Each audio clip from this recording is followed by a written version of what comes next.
Well, hey there, freaks. It's your boy Marty Bent here on another Thursday afternoon, ripping Rabbit Hole Recap with our boy Matt Odell. What's up, Matt? What is up, freaks?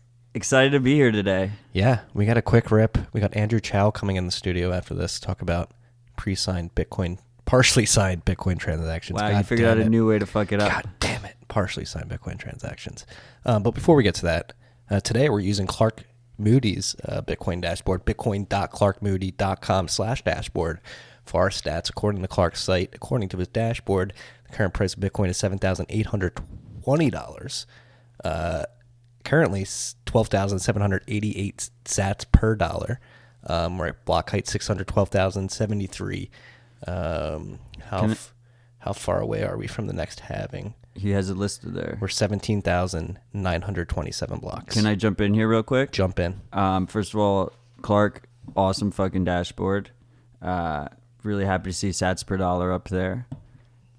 One thing he just added today, which I think we should shout out every episode going forward because I think it's a really important stat, and it's partially because I was poking him to add it, so I'm like really excited about it as well, is he lists the capacity, the lightning channel capacity, lightning network channel capacity for Tor nodes on the site, which is right now it's sitting at 348 Bitcoin out of 858 total Bitcoin in public channels. 340.64 out of 858. I read 0 as 8 because I didn't want to look down on my computer too much. My bad, guys. But anyway, what we should shout out every week is the percentage that it makes up, which is 39.7%. And I think the importance there is because, a lot of people that critique Lightning, and me included, even as someone who is bullish on Lightning, we worry about the idea that you have these large nodes that are run by regulated companies that are operating the Lightning Network, where you have to connect to Bitrefill or something in order to get liquidity. So it's really important, I think, to see a lot of Tor capacity because the Tor nodes can be run without a known identity, without doxing your IP address, so people can run them from around the world and help provide routing liquidity to the network. So hopefully we see that percentage go up. Almost 40% is pretty damn good, I would say, so far. I'd say it's pretty material. It's not too shabby. Yeah. It's pretty. It's way more than I would actually have guessed. I know. I was excited to see that. Yeah. So shout out to Clark. I think I tweeted this out over the weekend, and some freaks were like, "I need this, I want this, I want that," and then 3 days later, he's got a bunch of new stats up on the dashboard. So again, bitcoin.clarkmoody.com/dashboard, and Clark, maybe stealing your idea. It's such a nice fucking dashboard. Yeah, no, it's so perfect. I set it as a shortcut on my phone and my computer. Yeah, it's on my I don't have many bookmark tabs. Yeah, and then you just click it and you just get everything you need to know right away. Yeah, concise. It's fantastic. Check it out. And is Clark's co-host of Bitcoin Matters, correct? Is that Clark? Know. I know he did. He created that one of the first, not charting websites, but stats websites with Dan Held. What do they call it? Zero something? It was Zero Block. Zero Block, and then they were purchased by someone else. So this is very similar to the vein of Zero Block, but has way more information. I like how clean it is. It's just very concise, but gives you a lot of information, like everything you could really want. That's Shane Kennedy, who's Bitcoin Matters, not Clark Moody. Clark. Yeah, I didn't think Clark. Shane and Clark. I'm sorry for getting you guys confused. Clark has a blog though that's pretty good. Yes. Bitcoin Matters, good podcast with Beauty on and Shane Kennedy as well. Sorry for that slight confusion there. Before we jump into the topics, we got a heartfelt shout out this week, and let's just read it. We don't know who it's from. This read is for Avid Bitcoiner at Average Joe Punter. That's at AVGJOEPUNTER. I personally know with the fires in Australia, he's been hit hard. I won't dox him in any way, but he's a small business owner, works 7 days a week, and loves the Bitcoin community. Chin up, buddy. All will be all right in the future. Yeah, Average Joe Punter, we're thinking of you, man. This one hits home. Yeah. I love Average Joe. He's great. Yeah, he's got the spacesuit avatar. Yeah, Average Joe, if you're listening, we're thinking of you, man. Tragic stuff. What's going over there? And I'm looking on his Twitter right now, like insurance fucked him and shit like that. Like, really, it's just fucked up, man. Yeah. The we have an update on the fire situation over there? I saw it was raining in a certain part. I have no idea. Yeah. I have no idea. It's fucking tragic what's been going on. But yeah, Average Joe, we're thinking of you, and shout out to that anonymous person who thought of Average Joe Punter. We have no idea who sent that. That's so cool. Yeah. By the way, so cheers to whoever sent that. Yeah. Cheers to you as well. Cheers to you. This episode of Tales from the Crypt is also brought to you by the Cash App. As you know, Cash App is the simplest way to send and save money, and now it's the simplest way to grow your money. Introducing Cash App Investing. Unlike investing tools that only let you buy entire shares of stock, Cash App lets you instantly invest as little as much as you want. This way, when your favorite company's stock is just a little too expensive, you can still own a piece or as little as $1. We're stacking slivers of shares. You don't have to if you don't want to. You can still stack sats, send sats, receive sats. Because Cash App is directly connected to your bank account, there are no 4 to 5 day waiting periods for transfers, so you can start investing today. Brokerage services are provided by Cash App Investing, a subsidiary of Square, and member SIPC. And as always, when you sign up, use the code STACKINGSATS. You're going to get $10, and $10 is going to go to Owls Lacrosse. Download Cash App from the App Store today. Week? I apologize. Continue. I'll give you a better one next week. This episode is also brought to you by our good friends at Unchained Capital. You freaks already know all about them. They're a Bitcoin financial services firm, really focusing on multi-sig and collaborative custody. They have their Vault program where you can engage in a multi-sig quorum with Unchained, and if you ever need them to sign off on a multi-sig transaction, they are there for you. On top of that, they have their loan programs. If you don't want to sell your Bitcoin, if you're thinking about selling your Bitcoin, Unchained is there to help you not sell your Bitcoin. You can use your Bitcoin as collateral and get a US dollar-backed loan, so you don't have to sell. As long as you're paying back the loan, you get to keep your Bitcoin. On top of that, they're working on a bunch of open source stuff, including Caravan, which is their open source multi-sig quorum, which if you don't want to engage in the multi-sig quorum with Unchained, you can do it yourself. They've open sourced the tools that allow you to do that. Slip39, Hermit, or other open source projects they're working on. And then Parker Lewis, guest, multi-time guest, what the hell is that? Repeat guest on this podcast, writes an incredible blog called Gradually Then Suddenly, all at unchained-capital.com. That's unchained-capital.com. And thank you for letting me spring the ads on you there. Just had to fit them in there real quick. Got it done.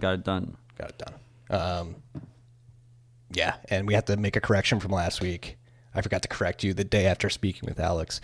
River Financial, which is formerly Alto Financial and is the new exchange helping you guys DCA into Bitcoin very easily, is only in 8 states, not 48. I said 49, actually. Did you say 49? I said 49. I was that wrong. Yeah. Apologies, freaks. He was also, Alex Leishman was also on the pod with Marty. You should listen to that episode. It was a great episode. The reason I said 49 states is because so many of these Bitcoin apps, including like Escher Hub and stuff, are 49 states except for New York, thanks to Ben Lawsky. So actually that kind of makes me feel a little bit better. At least we're not the only state that it's not accepted in. Yes. You know? Yeah. Usually it burns. Slowly but surely. They'll get there. I was talking about Escher Hub, like they're New Yorkers. They created a product they can't even use. 49 states can use it, but they can't use it themselves. Right. So fucked up. Fuck you, Ben Lawsky. Yeah, ridiculous. Had to get that one in. And then the other correction I wanted to do was we spoke about Finks chat, and I wasn't sure if I was allowed to talk about it. Did I not pronounce it well? I think you just said Finks. Sphinx. Sphinx. Sphinx? It's Sphinx. It's like the cat, the Egyptian cat statue. And the website is sphinx.chat. And you can get invited to the beta if you put in your email address there. The correction that I wanted to say is I said I wasn't sure if it was like WhatsApp where the payments are actually being sent over the Lightning Network. They are in fact being sent over the Lightning Network. The messages. Yeah, it's one sat. Every message is one sat. It's not a bad price. It's interesting. Yeah. I mean, I don't think you're paying them one sat. That's just like it's a one sat payment that's routing. Yeah. With a message on it. We'll know more, but it's very interesting flow. I've downloaded the beta, and the flow is very clean. You can pay in line. Yeah, it's P2P encrypted messaging through the Lightning Network with built-in Lightning payments as well, so you can request and send money to your contacts in in the chat app. I have yet to test it out. I'm going to download that and test it out this weekend. But that sounds dope, dude. Like, imagine if that's like a little Trojan horse right there. It's a little niche app, but it's like end-to-end encrypted and running on this completely different network. Yeah, it's interesting. I'm not completely sold on it yet, but Keto Miner's like super bullish on it, and I'm bullish on Keto, so. Yeah. Shout out to Keto. So I'll tell you, the interface is fucking slick. The interface is like absolutely fucking slick. So I'm excited. I am excited about it. Yeah, I need to get a fire lit under my ass and get on downloading that and using it. Yeah, I think to invite someone, you have to pay 250 sats, and it expires in 24 hours. So when I invited you and you didn't accept the invitation, I lost 250 sats. So you could put that on my tab. Put that in my pipe and smoke it. I'm sorry. I'll repay you the 250 cents. What's that? Appreciate like, that. That's it's less than a penny. Yeah, I don't even know what it is, right? It'd be like... I feel like it's 1,200 for a dime. Cents, right? I'm thinking of the dime bag right now. I think we got 1,200 sats for the last dime bag. It's 2 cents. Yeah, something like that. Don't worry, it's on me. Yeah, so I'll send you another invite. Sphinx, SPHINX.chat. Go check it out.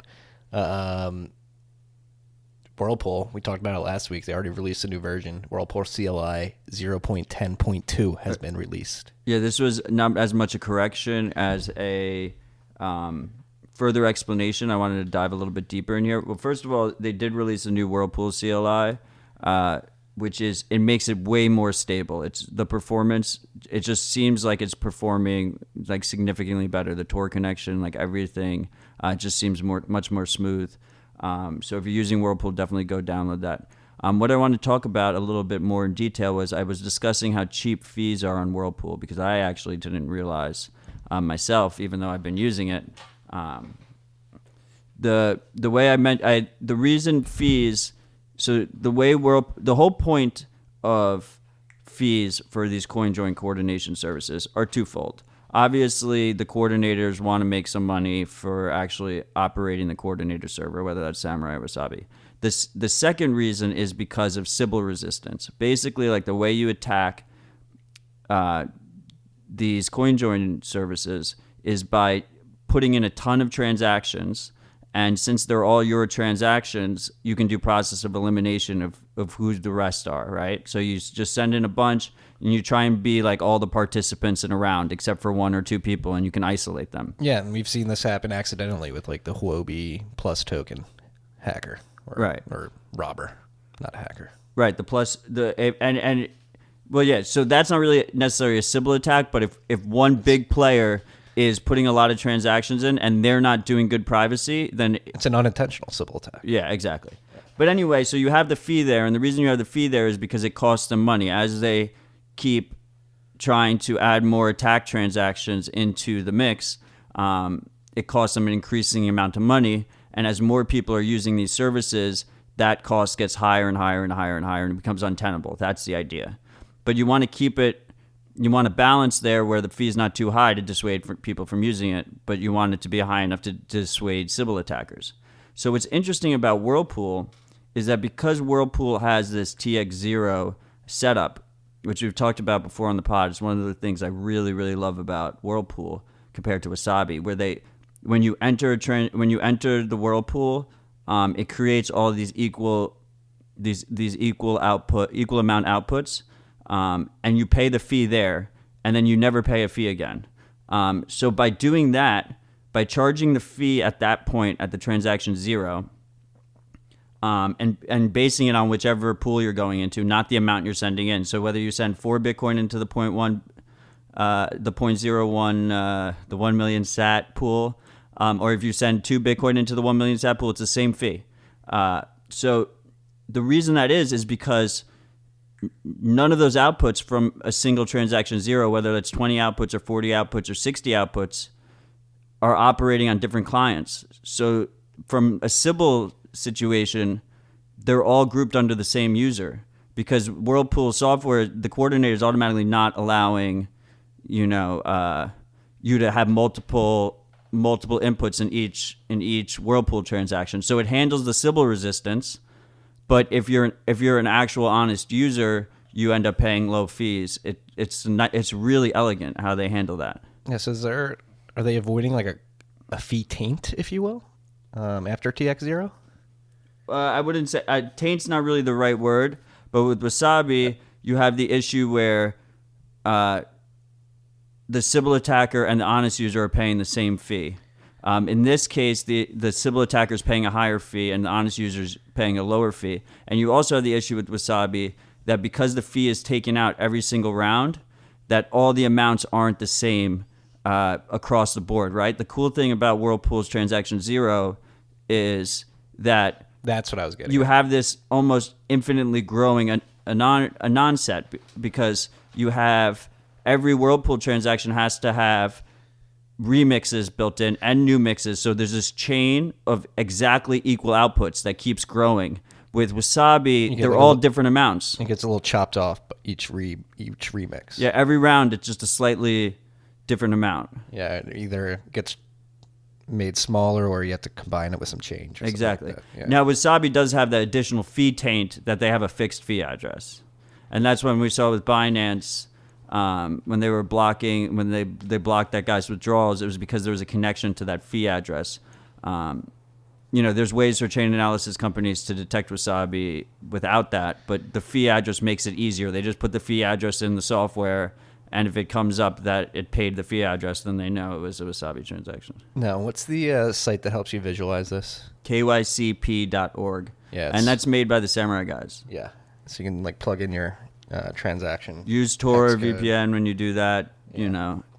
Try not to like put all of your addresses in there. If you're using Tor, keep doing a new circuit. You can click new circuit, and then it looks like you're coming from a new place. I don't think they're logging, but if they were presumably logging, you don't want to like put all your transactions in there. Okay. How's the dojo been running? Dude, the dojo is fucking great. I'm like super bullish on Samurai. I think it's gonna. They're coming out with mobile mixing soon. I think it's going to change the game in terms of using Bitcoin privately. It just makes it so much easier to connect via QR code and then just go on the go. Yeah, and so you're using a full node, and I even like just the whole transaction zero concept and the way their fee structure works, as we just went over, is just really fucking cool. And then, of course, then they have the post-mix spend and stuff like that. So the idea is like Samurai's philosophy is try and automate best practices from a privacy perspective at the wallet level. And I think that's where we basically have to go if we want people to be using Bitcoin in a more private way. Try and automate as much of it as possible because, it's, we've been on the front lines of trying to help people use Bitcoin more privately. And it's very convoluted and difficult. It's been getting easier every day, but with the upcoming Samurai updates, I think it's going to hit a point where overwhelming. You think Beaudion's future's upon us, where people don't even realize they're using Bitcoin? No. Realize that they're coin joining. We're still far from that, and even at that point, they'll probably the first people like that are going to be using horrible services for your privacy, right? Because it's like the easiest way to make this shit easier is to like take the trade off where you destroy privacy and security and stuff like that. You can make it really easy. Right, like look at something like Bottle Pay. Bottle Pay the UX was beautiful. It was super easy to use, right? But it wasn't private, and it was custodial, so you didn't have the. R.I.P. Maybe I could see Sphinx making it pretty easy with Lightning. Yeah, all the Sphinx stock has my sphincter a little loose. I gotta take a dump. I can just continue the pod if you want to go take a break. Nah, that would be too long. I can hold it. This is good practice. Doesn't sound healthy, Marty. Doesn't sound healthy. Hey, you gotta train your colon. Yeah, a lot of lightning apps upgrading this week. I think it's because everyone didn't want to release during the holidays, the dead holidays. So right? As soon as the holidays came out, they all released. Yeah, so we have Zeus, Polar, and RTL all with new releases. Beta 2 for Zeus, which adds C Lightning support in iOS, which is pretty big. Yeah, I don't think Zeus was on iOS before, right? Yeah, I'm pretty sure they were Android. So now they're on test flight if you want to test it. I've used it on Android. Zeus is made by Evan Kaludis, our friend. He was on the pod as well. He runs Bitcoin Citadel with me. His app is great. It's for controlling your node at home. Yeah. So Pretty much check simple. it out. That's simple. No, this the New York squad came out with a lot of updates this week. Polar, which is another New York-based Bitcoiner, Jamal, released version 0.2.0, adds C Lightning support. I'll actually be sitting down with Jamal on Monday to record an episode with him to talk about Polar. I'm so fucking bummed I'm going to be missing that one. I know. At least I have a good reason. I got the pleasure of having a nice pre-interview chat with Jamal over the weekend, and it's going to be a fun conversation. I'm bummed you're going to miss it, but you are missing it for good reasons. Yeah, exactly. It's important that the New Yorkers step up here because when you were talking to Jamal, it was at Pierre's going away party on Friday, right? Yes. Yeah, we were all celebrating Pierre leaving, which is a huge loss for us. We weren't celebrating him leaving. No. We were celebrating him before he leaves. Before he leaves. Yes. Yeah. And I already miss him, and all of the New Yorkers have to, we have to step up to make sure that we. Well, if this week's any indication, big it seems shoes like they're to ready fill. to, because our other New York friend, Sueb, came out with the RTL release, a major UX upgrade. It looks beautiful. I've been so excited for this one. I fucking love RTL. It's like a must piece of software for managing your Lightning node, especially if it's routing a lot of payment. Yes, I don't. Is that public information? Oh, I don't know. I will. Where are we? 2120. I'll take that out. There you go. Yeah, I don't want to dox anyone. And yeah, so yeah, RTL is great. Polar's great. Polar is the dev tool where you're able to simulate the Lightning Network. It's fucking awesome. And Zeus, so check all those out. Oh, and LND released 0.90 beta RC1. Yes, and the big thing here is the multi-path payment support, otherwise known as AMP. AMP. And AMP, who was Alex Bosworth? Was he talking about AMP or submarine swaps? AMP and submarine swaps combined together will help with like multi-channel closeouts. It'll only be one fee, correct? Or something like that. I'm not sure. One of the cool things about AMP is both from a liquidity and a privacy point of view, right? So you have, right now, your largest payment that you can send is based on your largest channel capacity. When you can go through multiple paths instead of a single channel path, obviously you'll be able to use your liquidity better to send bigger payments. And then the other thing is from a privacy point of view, because right now all of the nodes on your route can spy on you, especially if they have a group of them. But if you have multiple paths that you're taking, it becomes even more difficult for them to track your transactions. So it's really good from a privacy point of view. The other thing LND added was this thing that was called, I think it's called Circular Send, which is pretty cool. It's the idea is that you can send a circular payments to self is what they're calling it. The idea is that you can send a payment through the Lightning Network that comes back through one of your other channels. So using that, you can rebalance two channels without ever leaving the Lightning Network, right? That concept makes a lot of sense to me. That seems pretty cool. Yeah. So you basically just send a payment to yourself that allows you to rebalance. Yeah, it goes through a bunch of other channels and then comes back in through a different channel of yours. So then those two channels of yours have just been balanced out. It's almost like a submarine swap, but a different. Yeah, I mean, I think it's same end achieved by different means. Exactly, that's what it is. Yeah. Or like a swap in, swap out, stuff like that. Yeah. And we talked about this last week, that one of the hardest parts about Lightning is getting inbound liquidity. So that's a really nice way, I think, a clean way for people to get. Again, man, like. Actually, you can't get inbound liquidity, your original inbound liquidity from it. But once you have inbound liquidity, you can keep everything balanced up. Yeah. It's, again, the creative ways in which people are finding ways to make, I almost said the Lightning Network, more efficient, better, a better user experience, and just better overall infrastructure. The pace is far beyond. We've said this many times, far beyond where I expected it to be. I was saying I bought a book that was just like the first version of the Bitcoin, the Bitcoin source code. I bought it via Lightning. It was $60. Payment routed in less than 2 seconds. Oh, that's from our boy Pedro. Is that Pedro? Yeah, that's his website. I didn't realize that was him. What is that website? You probably used the TFDC channel to.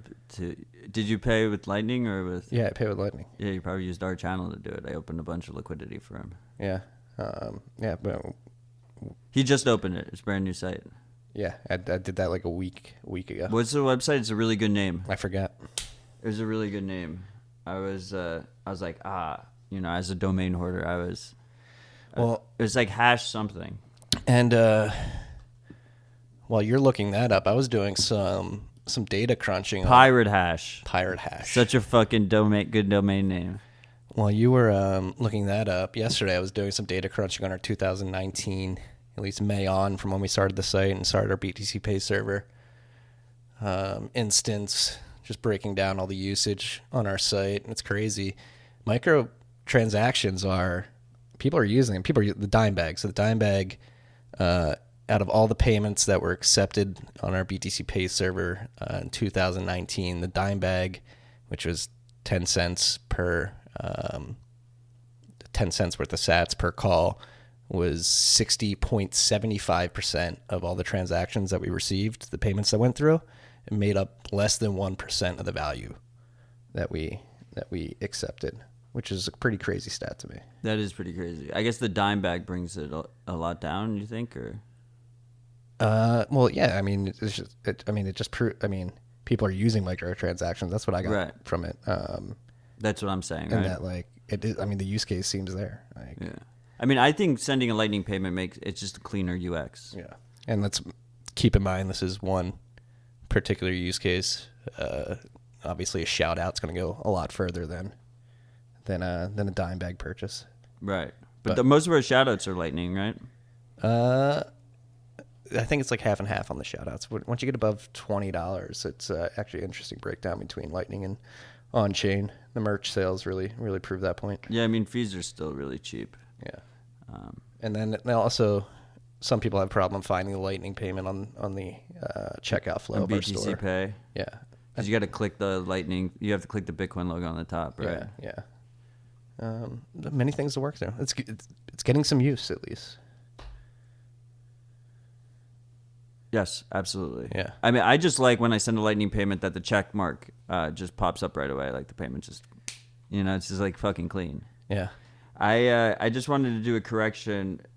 Someone tweeted at me that this multipath payments is it's basically basic multipath payments. It's not full AMP. Stepping stone? Yeah. Okay. I'm not sure what that distinction is, but I guess it was worth shouting out. Yeah. I remember seeing this, but didn't really jump into the topic. I thought it was one of those clickbaity headlines. Is it clickbaity? South Korean government committee recommends adding Bitcoin product to the national exchange. I don't know. Sounds bullish. Is it clickbaity? I mean, they actually did recommend it. Like what committee is it? Like what? They're not going to add it's like a president's committee. Like they were created to decide whether or not this was going to happen. Is my understanding. So a mandated committee sent to research cryptocurrency and Bitcoin. Bitcoin specific. It's Bitcoin specifically, and let's be clear here. It's not going to be self custody Bitcoin. They want to an exchange traded product where there's a custodian, but traded on their actual exchange. The name of the committee is the Presidential Committee on the Fourth Industrial Revolution. Boss. Yeah. South Korea is based. Yeah, sounds legit to me. Well, why can't we have any committees like that here in America? We need that. I agree. So even if they don't actually list it, They're alluding to the fourth turning in that committee. Yeah, it is a pretty ridiculous name. It just shows legitimacy, right? Even if they're thinking about it. So that's why I don't consider it clickbaity. Yeah, no, it was. It's Bitcoin is on the main stage, and we saw that this week. Do we even have that on the list? What? Iran and everything that went on this week. I figured we were just gonna riff on that. I felt like it would be a ridiculous bullet point to have, just Iran. Yeah. No, I mean, but this week, if people are really looking for the Bitcoin as a safe haven narrative to come to fruition, Bitcoin did move in lockstep with risk-off assets like oil and gold this week, both when the tensions were high and we were bombing each other, quote unquote, and then when peace seemed to prevail, it moved down in lockstep with gold. We dumped right after Trump's speech. Yeah. So it was reacting. At least it seems. We've learned in the past not to really attribute price movements to specific narratives, but it seems at least. Especially since like whales could be using the narrative. Exactly. To go along with the narrative. Yeah, but if you want to latch onto that narrative this week, you can use some correlation anecdotes there. I mean, look, anecdotally, sats are my fucking safe haven. You know, I'm not going to speak for everyone else, but when everything was going down and people were just like refreshing Twitter to see like if we were at war, which like by the way, everyone all of a sudden was a war expert, like a Middle East expert. Dude, I had Twitter. no idea who that Solemni guy. That was the first time we really had like major U.S. ongoings, like happening, like military ongoings happening in real time on Twitter. I think, right?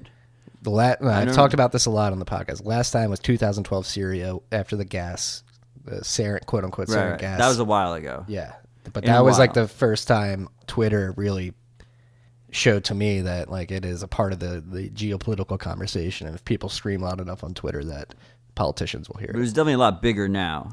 No doubt. And like we had like a lot of fake news coming around and stuff, like all different casualty numbers, and like meanwhile no one died supposedly. Old videos. It was So let's talk about that. It was. Wait 1 second. But Okay. while all this was going down, all this uncertainty and everything, the one thing, like I knew Bitcoin was just being Bitcoin. You know, I knew I still had my sats. You know, that's it's a safe haven. Just in that innate, you know, there's so much uncertainty, and then you have Bitcoin.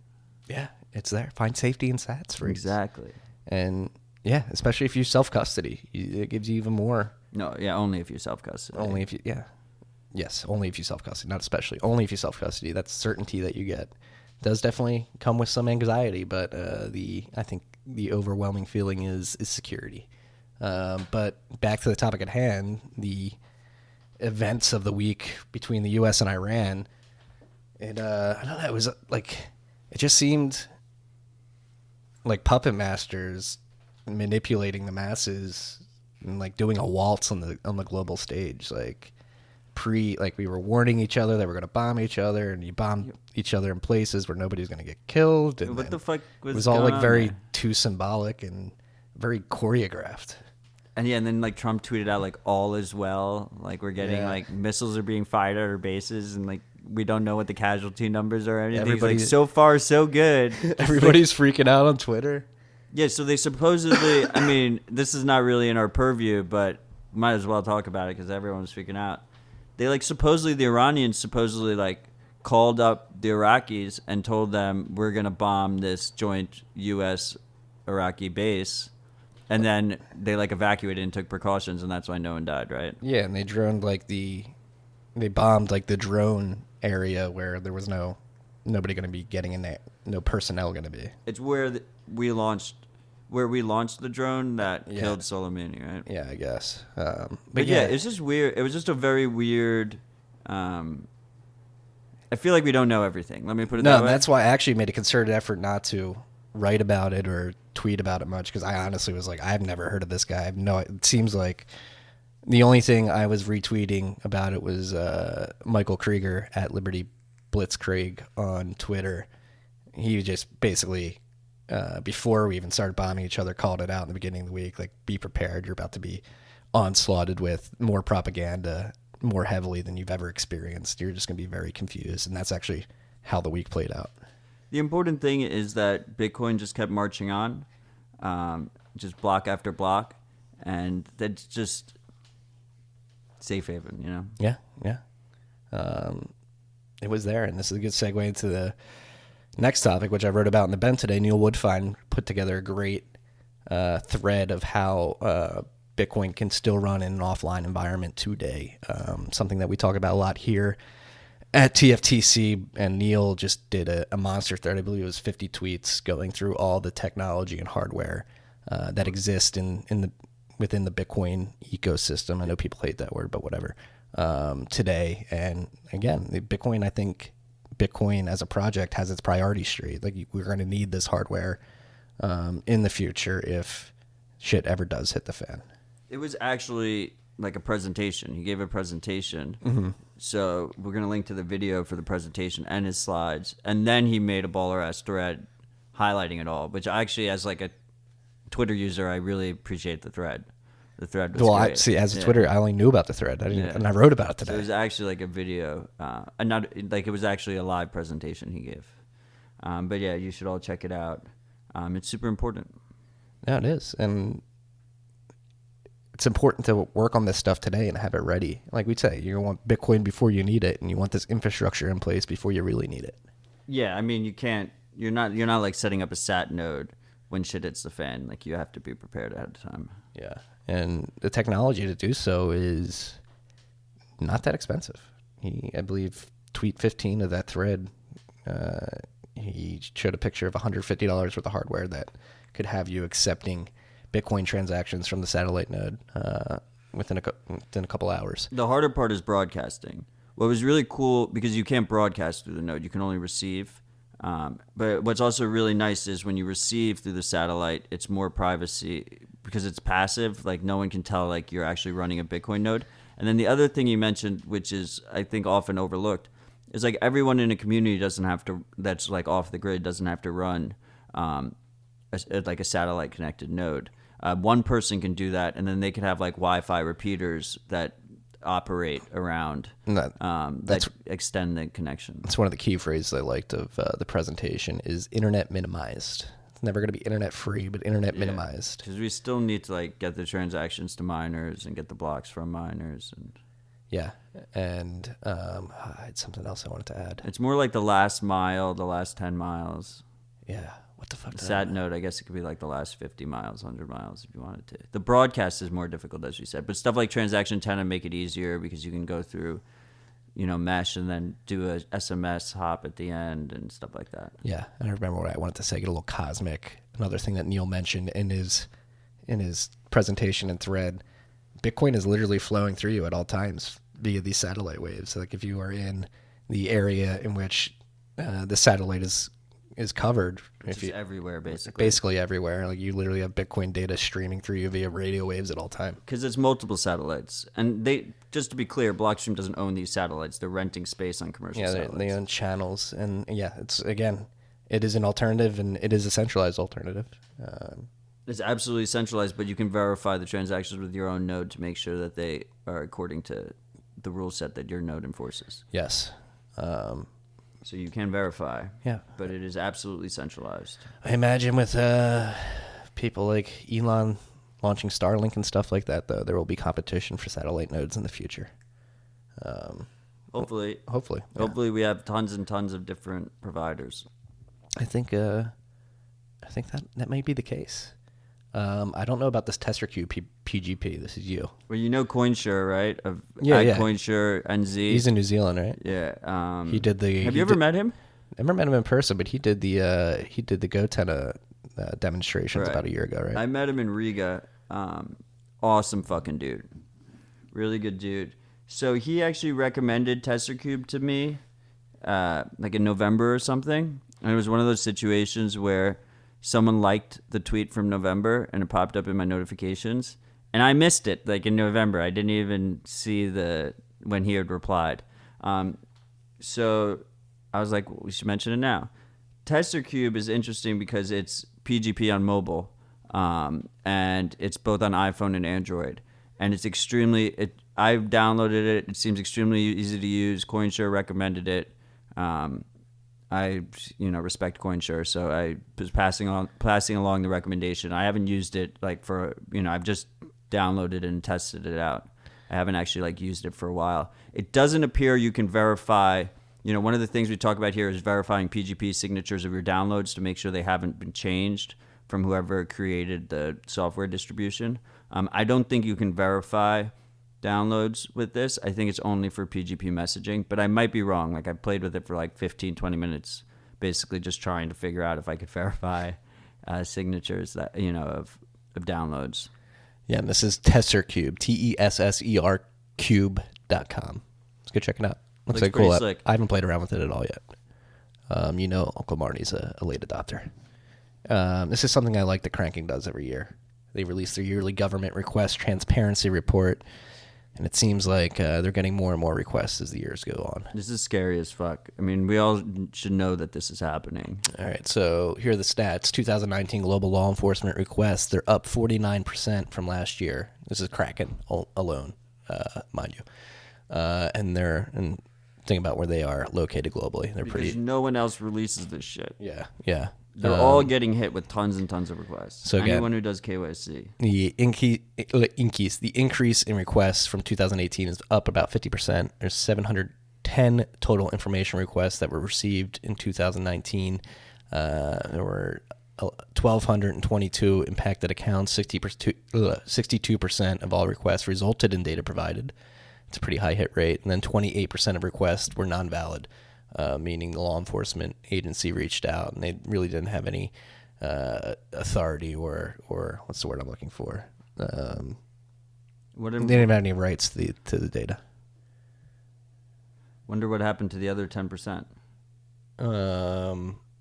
Subpoenas, summons, production order, European investigation order, and other valid requests to make up the rest of it. In the little bar underneath. Yes. So total requests annually last year is up from 407 to 710 from 475. That's pretty big. And then the U.S. leads all countries of requested agencies by far. 432 of the total 710, so way over. The FBI being the main agency asking for information. Yeah, FBI, the DEA number 2, ICE number 3. So should we talk about what kind of information they could get from Kraken? Yeah. What information have you given up to Kraken so they can get that, right? Yeah. So let's talk about that. It's deposits, addresses you've deposited from, addresses you've withdrawn to, Bitcoin addresses, home address, all this information you gave them for KYC, purchase history, bank account information, all your fiat transfers and stuff. Yeah, and I think it's a very good point to make the point that Kraken puts out this report because they don't want to do this stuff. Jesse Powell puts this out to be like, hey, look, this is what the governments are making us do. And I know a lot of you hate on KYC AML out there as much as we do. And I would caution you not to come at these companies as hard as people have in the past and come at the policies themselves. The companies don't like these regulations or policies. That's why Kraken puts out this report to sort of highlight how arduous it is for them. And it costs them millions of dollars, and let alone the time to comply. Yeah, I'm trying to find. And it hurts the privacy of their users. I mean, so this is one of the reasons why using CoinJoin is so important, right? Because if you have a request here and Kraken has to comply and give let's say a withdrawal address, with that withdrawal address, like if you don't use CoinJoin, all future transactions can be tracked. For varying degrees of probability depending on how you're sending it. But if you're just completely disregarding the privacy aspect, then all future and past transactions can be tracked relatively easily. So it's something you got to consider. Definitely consider it, and then definitely consider it because you can actually make these efforts fruitless at the end of the day. Another piece I wrote about this week was a blog post that Elaine O posted over the weekend, and she basically packaged a presentation she gave at the Magical Crypto Conference last year and put it in a blog post for him and explained that we need to get Bitcoin to a point where the rules, the laws that are currently in place are just too dumb to enforce. Like if you are trying to track these transactions in a world where a majority of Bitcoiners are coin joining, it just doesn't make any sense, and the cost to enforce is too much. We talk about this a lot. But. I love Lane's blog is great. Everyone should be following that blog. She doesn't post it on Twitter, so you have to actually follow the blog. We do have a link to it in the list already. One thing to keep in mind there is that we are very far away from the majority of people using CoinJoin. Yes, that was apparent in the SAT standard over the weekend. Yeah, I'm not sure if we can ever get to a majority, but I think if we get to like a critical mass, that might be enough. Like mixed with things like PayJoin and stuff that make these. because when you're tracking transactions through the Bitcoin network, it's all a probability game. Some transactions are higher probability that it's the same person. Like if you send all of your funds with no change from one address to another address, that's like 99% of the time that's a self-transfer.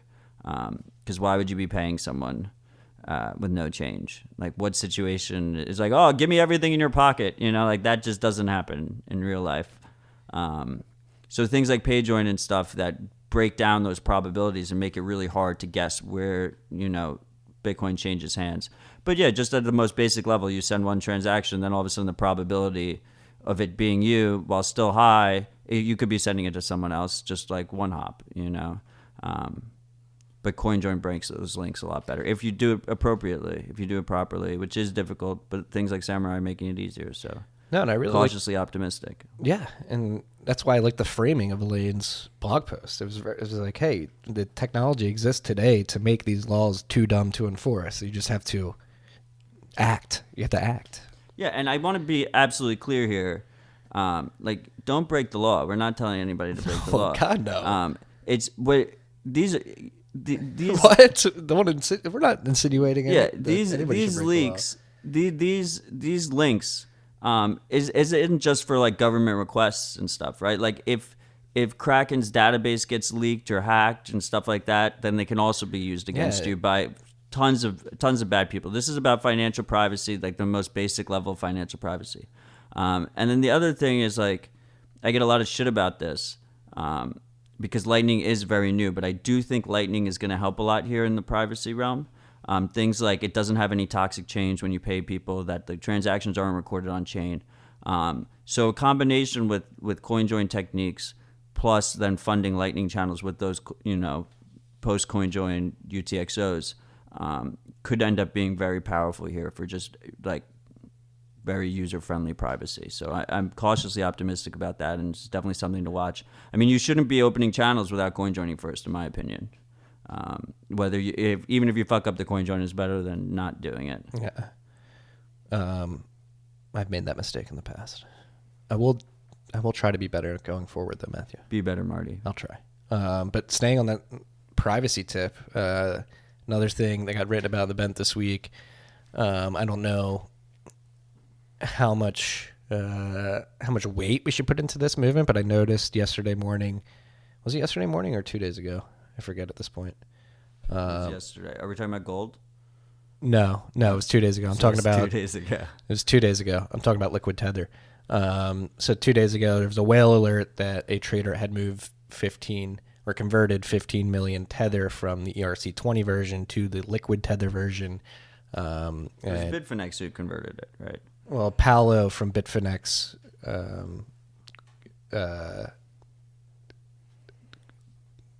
replied to the whale alert. It might have been Bitfinex. Maybe because it was going to Bitfinex's treasury wallet, right? I don't know. Or it was going from Bitfinex to Tether's wallet, and he said, I'm not positive. I know Paolo from Bitfinex pointed out that it was transmuted. It was just ERC20 tether was being removed, and they were adding liquid tether tokens instead. Yes. The point I'm trying to get here is that this is a privacy gain. It definitely is a privacy gain for this trader, and that's a trend that we've been looking at since at least BitBlock Boom. When we did the live show, we brought this up. Something I've been wondering. Liquid Blockstream's federated sidechain I've said it before. To me, at least, just observing how people react to it, it seems like this ugly stepchild of the Blockstream product suite, and people have sort of been like, who's going to use that? Who's going to use that? And I've always been like, that makes sense with confidential transactions and a liquid tether coin, that traders would want that because you can't track the movement of their funds from exchange to exchange. And because confidential transactions blinds the transaction amount. You can't see how much or what assets being sent. You can't see if it's Tether or Bitcoin or Tether Gold some or other asset, some shitty equity token or something. Yeah. So whale alert's not going to be able to track those particular 15 million Tether unless they come out of that side chain. So that was a trend to stay on top of. I don't know if that's going to be a big trend among traders. It could dissipate pretty quickly, but at least somebody. $15 million is nothing to scale out. I believe that's 100 and I mean, some it's Bitcoin. negligible in terms of Tether outstanding supply. Yes. What did Nick say? Like 800 million on Tron? There's Yeah. like 800 million Tether on Tron. It's like hard to verify though. But that's because Tron owns Poloniex now, right? So they need a Tether pair, and they're making like Tron their exchange token. Yeah. Which is just, but anyway, just a little backstory here. Tether obviously requires a third party. I would never use it. It's, you have to trust that third party. It's basically custodial. They're supposedly holding the dollars. So you have to just assume that you have to trust them that they're holding the dollars. First they were using Omni, which was colored coins on Bitcoin. Then they switched to ERC20 pretty much en masse relatively recently, and that's because it's just like pretty easy to There's more receive wallet tokens. support. Yeah, it's just an Ethereum wallet to receive tokens. The Omni doesn't have, I think it's only got one wallet. But now maybe, and then you started seeing them go to like Tron and EOS and shit. Now maybe they'll move over to Liquid. It's yet to be seen. The thing is, Liquid itself is basically semi-custodial because it's got this federated security model. So there's no miners or anything. It's basically a bunch of regulated entities that are all sharing a multi-sig key. So when you use Liquid, you have to trust those entities. And even though you have like something like confidential transactions, I'm pretty sure to get out of Liquid, you have to go through KYC. And if you go from exchange to exchange, like you're going from like Bitfinex to Kraken, and you're sending 15 million Tether or 7 million Tether, like you're protected from like Whalebot seeing it, but obviously like Bitfinex and Kraken see it, right? Yeah, Because you're sending from their exchange to their exchange. It's just an improvement in UX and the fact that traders that are in the competition to trade against you cannot see that you're moving funds, right? Yeah, it's just a different trust model with different trade-offs, and it's nice that Bitcoiners have options, right? Exactly. Yeah, like Matt said, Tether could one day just not work. Stable coins are inherently unstable at the end of the day. They are susceptible to black swans. But if you are using them and you want to get the most utility out of them, in my opinion, again, I think Liquid Tether with confidential transactions makes the most sense, and we'll continue following this story it's not a story, this trend, if it develops. Who knows? It could be Bitfinex just trying to get some hype going or something like that. Sats are my stable coin. Same. Well, they need to have the Tether ready on the different chains if they're going to support it. That's the same reason why Tron has like 800 million on it. It doesn't mean that actual $800 million worth of use is happening on Tron. It just means they want to have that fiat ready. If people trade with it. Yeah, exactly. Yeah. A lot of Ben topics this week. I wrote about gold accumulation by central banks yesterday. Last year, 2019, was the year in which central banks accumulated the most gold since the 1970s, which was interesting. And they have central banks collectively around the world have added to their gold holdings every year since 2010. So I wrote that, and then some freak out there at Mining Stacks on Twitter, at Mining Stacks, MININGSTACKS. He's been making a bunch of cool videos, and basically he created a video that tracks the gold accumulation of central bankers over the last 20 years, and then pins that against when Bitcoin came to be in Bitcoin's market cap. So this video is awesome. Video's awesome, and you it's scary. Speed it up a little bit, though. Yeah, speed it up a little bit. You see the jockeying for gold reserves. You see China come on the scene, Russia come on the scene. And then in 2010, which scared the shit out of me, the IMF was already on the scene for a while, and then the BIS comes out of nowhere, and they take up a good portion of the top 10. That was weird. Yeah. So they hop in and out, like in the early 2000s. They come back in the late 2000s. So the BIS, the Bank of International Settlements. The IMF's in there, too. The IMF is in there as well. The IMF's a little underling of the BIS, but the BIS is the big bank that really nobody knows too much about. It's a supranational, unelected entity that holds a top 10 amount of gold in the world. Pretty crazy. Well, at the end, they weren't on the top 10 anymore. It was probably They had just fallen off again. Yeah, they've been in the top 10 multiple times throughout the last decade, which is a little funny to me. But on top of that, it was crazy to see how quickly Bitcoin hopped on the chart and then stayed on it after 2017. Yeah. It was in second place for a little bit. Yeah. That was pretty exciting to watch when I watched that part of the video. I mean, the U.S. has been just massively accumulating. Russia made a lot of strides. I saw Russia go up a lot. Yeah, well, I started following that trend early in the summer because I noticed that the biggest accumulators of gold between central banks over the last 20 years have been Russia and China. Like, it looks like they've been playing catch up. So it seems like and it's funny, like all these again, 2019 was the year in which central banks around the world accumulated the most gold on record in metric tons since the 70s.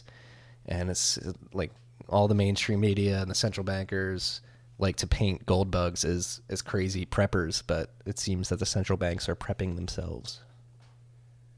Yeah, right. So are they like the crazy mountain men preppers, or is something going on here? Yeah, are we allowed to call them out? Call them crazy? I don't know. I would say it's a pretty alarm. Like, if you don't own any gold or Bitcoin, like, that's a pretty alarming video to watch. Yeah, and it's a pretty alarming trend. I mean, and if you don't see your country up high on that list too, it's got to be like extra alarming. Yeah. We have the reserve currency of the world, and we have a massive stockpile that's bigger than anyone else, right? Yeah, it's like 530 What does billion. that say? Yeah. And this trend of buying heavily is all post 2008. You see it. We were actually going down a little bit. Everyone was going down, and then all of a sudden you see the collapse, and then just everything's. Well, they went down for a little bit while longer after, probably because they needed to sell some and shit to finance operations or something, right? Well, yeah, you had the crash. And then all of a sudden, right after the crash, they just start accelerating insane amounts. Yeah. Cool video. Shout out to Mining Stacks at Mining Stacks on Twitter. We'll put that link in the show notes. And then another shout out to some user generated content. This video is hilarious. This is the weirdest thing that happened to me in a while. I had to put this one in there. You go with it. But Uncle Marty got a shout out, right? It was like it was supposed to be. They were like fund managers, right? Yeah. And they were discussing Bitcoin. Somebody made a video vignette discussing Bitcoin, and it's just like a minute and 45-second video. Dramatization. Uncle Marty gets a shout out. That was Plan B gets a shout out. Hodl gets a shout out. Travis Kling, safe. It was super fun. It was just a fun video. Yeah. I like that shit. I love that stuff too. Did we give the guy a shout out? Was Creative L and Run on Twitter? Yes, at Creative. Oh, Land Run. Wow, I've been reading that Creative L and Run, but yeah, you're right, Land Run. The other thing we missed here was this Russian state energy company. Oh yes, we don't want to miss this. I think Marty didn't want to. He just intentionally ignored it because he thinks like America will be the number one mining. He's very bullish on American mining, so he wanted to disregard the Russian mining ops. No, I'm a lover of all mining operations, especially if they're pushing it forward and say, yeah, Russia is. This is an article by Anna Baydakova. Excuse me. Oh my God. Baydakova. I don't know. I wasn't going to try and pronounce her name. It's pretty hilarious. And I'm sorry if I'm butchering your name. But this is crazy because it's the state energy company. Yeah, it's a state-run nuclear plant. It's renting space to energy-hungry Bitcoin miners. Yeah, they're not going to mine themselves, but they're making it as easy as possible for miners to move in and take it. They're going to give them cheap energy contracts. And basically, these nuclear energy plants have the same issue as like hydro, where the power is just constantly getting generated and it's not always getting consumed, right? So it's really nice to have, whether it's mining or whether it's traditional data centers, be able to have constant energy. Well, there's like an interesting, unrelated to mining sort of theme to this story too, which we should really point out and which should really, if you're an American, make you think about what we're doing in this country. So they want the miners to come in and use this excess nuclear because it's already being used for personal data centers to store Russians' personal data. They don't want to store that in any servers outside of Russia.